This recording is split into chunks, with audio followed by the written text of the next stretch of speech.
Psychopath President Donald Trump continues to grift off his supporters as prices go up, and housing is less affordable. He's telling his supporters that he is giving them a promotion. He's pretending he's giving them a job, but if they want their job, if they want this position that he's offering them, of course you got to pay Donald Trump. Here's what it says. If you are on Donald Trump's listserv, I subscribe so you don't have to. It goes, Ben, it's President Trump. I made a big decision last weekend at Mar-a-Lago. It involves you. A new advisory position is available. And then so when you look at the email that he sends and you click through, it says, President Trump has selected you for the official Trump Lifetime Achievement Award. Victory was only possible because of you, but you got to give a $47 additional donation to Donald Trump. And here's what they're saying, because remember, Donald Trump's policies right now are screwing over Americans and a lot of Americans in red states as well. And again, as prices rise, as his policies are causing layoffs, here's the types of emails that he's sending. Ben, I made a big decision at Mar-a-Lago in consultation with my trusted advisor, like the great Elon Musk. I made the call to open a few more highly selective spots for cabinet level advisors, and the first one goes to you. We can celebrate your promotion tomorrow. Right now, we need to get to work.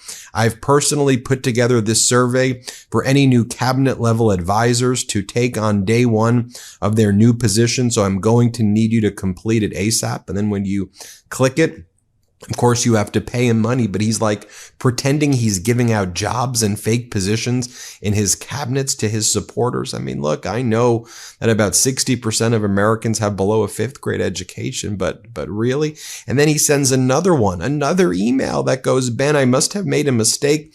It looks like you just missed the cut for earning a Trump Black Cabinet card. I'm so sorry about that. Look, I know we're supposed to make any exceptions, but I'm going to make one just for you. You're going to get a Black Cabinet card from my collection. And you get this card that like lies and says that you're a part of his cabinet. But of course, you got to pay him for that. Also, you have Lara Trump launching a new business venture. Get ready for the new Lara Trump MAGA workout collection. Apparently, Donald Trump and J.D. Vance and his cabinet, I'm not sure if it's the cabinet that gets the black card or whatever, but I'm not really sure the distinction anyway. They're getting advice from El Salvador. El Salvador's leader, Nayib Bukele, is urging Donald Trump to impeach activist Obama judges in order to save America. And Elon Musk agrees. El Salvador, which their entire GDP is like $40 billion compared to the United States, which is closer to $40 trillion. This is who MAGA idolizes, Bukele, because he rules with this kind of propaganda of a dictator in El Salvador. And he's telling Trump to get rid of Obama judges. It should be noted that the judges who are ruling against Donald Trump and Elon Musk consistently are not just Obama judges. Most of them are actually, or a majority of them or so, are Republican judges. I mean, you have federal judge Carl Nichols, for example, in Washington, D.C. He's a Trump-appointed judge. Judge John Bates is a George W. Bush-appointed judge. The judge in Washington state that stopped birthright citizenship, Reagan-appointed judge. Another D.C. judge who blocked Donald Trump's desire to send transgender women in prisons into the male prisons, the female genitals. That was a Reagan appointee who said it's cruel and unusual punishment. And look, as all this is going on, GOP lawmakers are suddenly discovering that their own voters seem to be fuming at Elon Musk, particularly for going through their social security data, medical records. They're going through the IRS tax records, just like a random person's getting free reign on the government, and they're like destroying critical government programs and resources that Americans rely on. They're saying the quiet part out loud, folks. Like Donald Trump's special advisor, Alina Habba, she was making her rounds on Fox or whatever you want to call it. And she was saying, look, we're taking money out of American pockets. So that's why they're getting upset. We're taking their money. Play this clip. Because that's what they do. If we want to save money, people are going to get upset. Why are they getting upset? Because we're taking money out of their pockets. And she's at least being accurate there. Have you seen the Republican budget? The Republican budget is providing for about a $4.5 trillion tax cut for the billionaires, an $880 billion reduction in Medicaid spending, a $350 billion reduction or so in education spending, about a $250 billion reduction in agriculture spending. So they're crushing education. They want to destroy the education Department of Education. They're going to destroy the farmers as well, and destroy Medicaid. I mean, whether you're Republican, Democrat, Independent, whatever, I mean, Medicaid helps a lot of people out there. And that's what they are gutting so they can give a $4.5 trillion tax cut to the wealthiest Americans. That's their priority. That's what they're doing.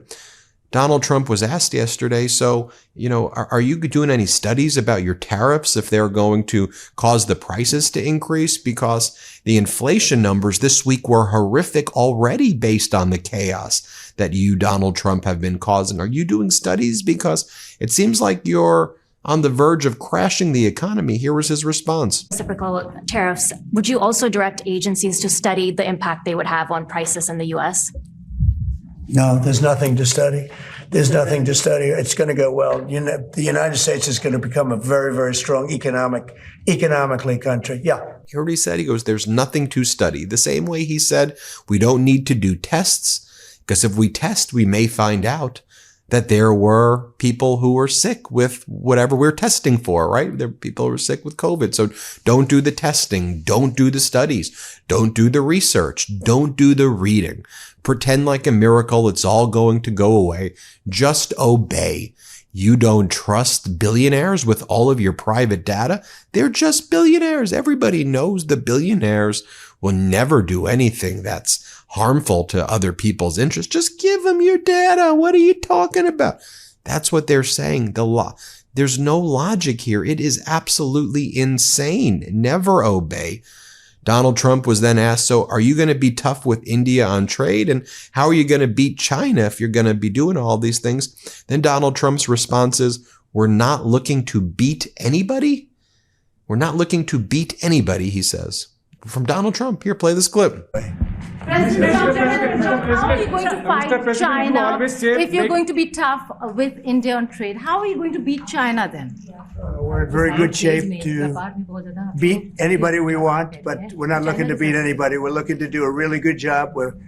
We've done a fantastic job for the American people. Could you imagine if former president, I won't even go there because we know that if anybody other than Donald Trump said that, it would be front page everywhere. Donald Trump is asked, if prices go up because of your tariffs, who's going to be there to blame? And Trump goes, prices could go up, but they could go up, they could go down. We'll see. We'll see. Play this clip. Prices go up, Mr. President, because of these tariffs. Who do you think voters should hold responsible? Oh, I think what's going to go up is jobs are going to go up, and prices could go up somewhat short term, but prices will also go down. And I think the farmers are going to be helped by this very much. But you all remember what his promise was. His promise was immediately on day one that the prices would go down. That's what he said. Immediately the prices would go down. Then he had his Treasury Secretary, Scott Bessent, a hedge fund guy that's worth hundreds of millions of dollars. I hadn't seen this guy talk before, but this guy is the epitome of billionaire-esque arrogance. This guy sits there and he's like, yeah, the prices may go up. They may go up.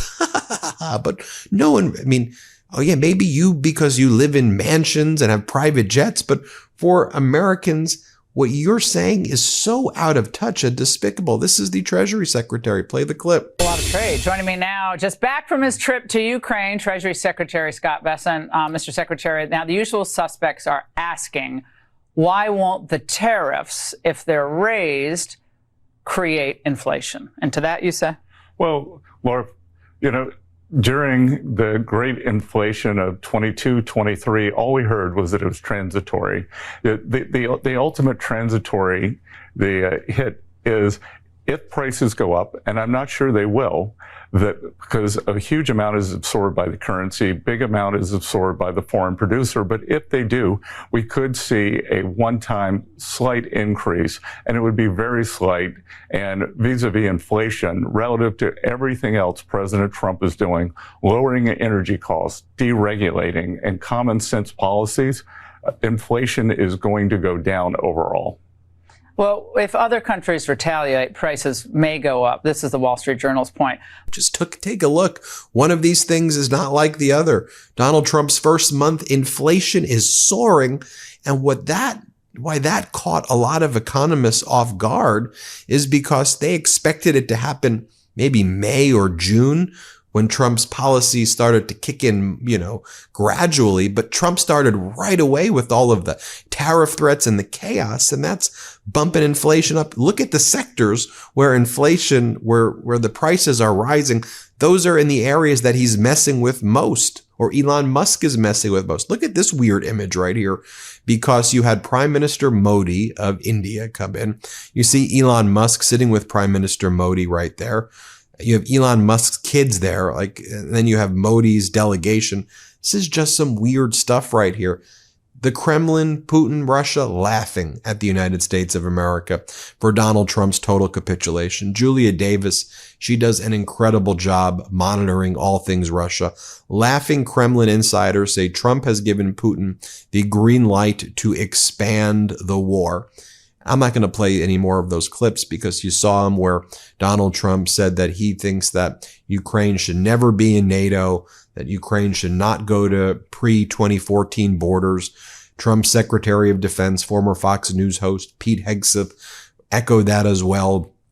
It was definitely seen in Europe as just total and utter capitulation.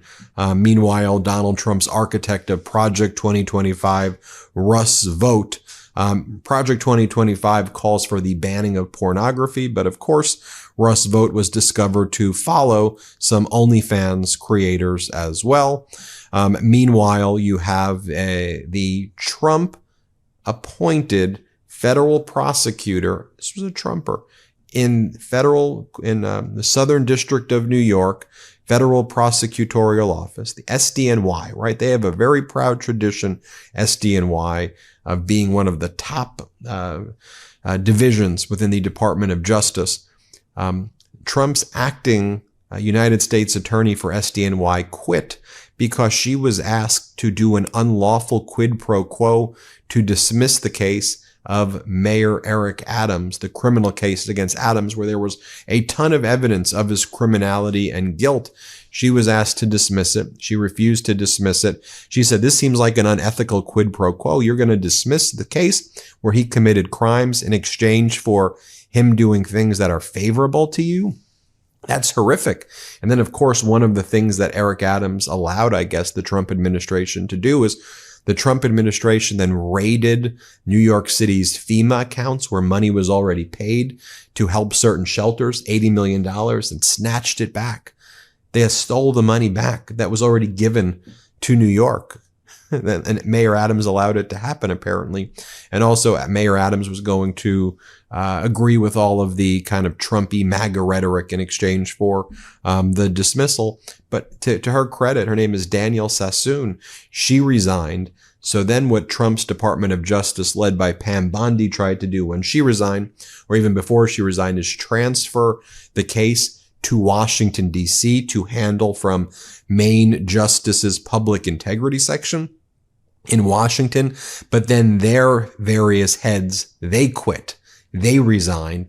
And so you have some lawyers who are stepping up right now to fight back. And meanwhile, 7 witnesses have told Yashar Ali that the chairman of CPAC, one of the big right-wing MAGA organizations, allegedly engaged in lewd conduct and allegedly sexually assaulted a man at a bar on Saturday night near a property he owns in North Central Virginia. And this follows other allegations against Schlapp in a case that Schlapp settled. That's all the data we have today. We'll keep, there's a lot more coming today, but it's what we have for right now. Thank you for helping us hit 4 million subscribers, and have a wonderful day. Can't get enough Meidas? Check out the Meidas Plus Substack for ad-free articles, reports, podcasts, daily recaps from Ron Filipkowski, and more.